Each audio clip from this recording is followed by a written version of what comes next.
लेकिन सबसे पहले हमेशा की तरह बात करेंगे अपनी कवर स्टोरी की।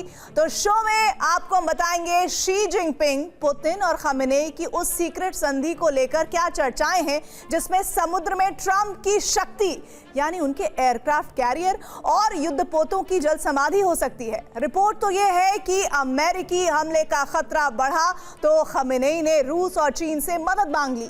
पुतिन और जिनपिंग ने खामेनेई को न सिर्फ मदद देने का ऐलान कर दिया है, बल्कि अमेरिका को चेतावनी देने के लिए अब ये तीनों देश मिलकर स्ट्रेट ऑफ हॉर्मुज में सैन्य अभ्यास करने जा रहे हैं। अमेरिका ईरान के परमाणु कार्यक्रम को लेकर समझौता चाहता है। ये डील तभी होगी जब ईरान अपने परमाणु कार्यक्रम को रोक दे। ऐसी शर्तों के तहत कोई भी समझौता संभव नहीं। ईरान के सर्वोच्च नेता आयतुल्लाह अली खामेनेई ने साफ कर दिया है कि परमाणु संपन्न होना ईरान का अधिकार है। इस मामले में अमेरिका हस्तक्षेप नहीं कर सकता। उन्होंने आगे कहा कि ट्रंप लगातार कह रहे हैं कि उन्होंने ईरान के पास युद्धपोत भेजा है। उस युद्धपोत से भी ज्यादा खतरनाक ईरान के वो हथियार हैं जो उसे समुद्र की गहराई में डुबो सकते हैं। ईरान ने कीश आइलैंड के पास अपने युद्धपोत को भेज दिया है। ये युद्धपोत घातक मिसाइलों से लैस है। ईरान ने जिस कीश आइलैंड पर वॉरशिप भेजा है वो फारस की खाड़ी में है। कीश आइलैंड के पास ही ओमान की खाड़ी भी पड़ती है। ये दोनों वही समुद्र हैं जहां अमेरिका के एयरक्राफ्ट कैरियर और युद्धपोत तैनात हैं।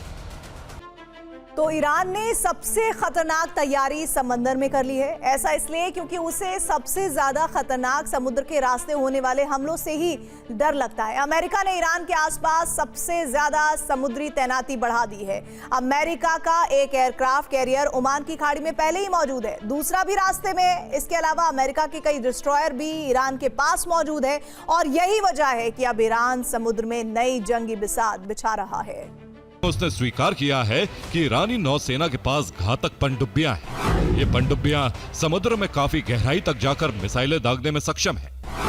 ईरान की ये ताकत ईरान के आसपास मौजूद अमेरिकी नौसेना के लिए बहुत बड़ा खतरा है। पेंटागन की रिपोर्ट में कहा गया है कि ईरान की ये समुद्री शक्ति अमेरिकी सेना के लिए नई और बड़ी चुनौती है।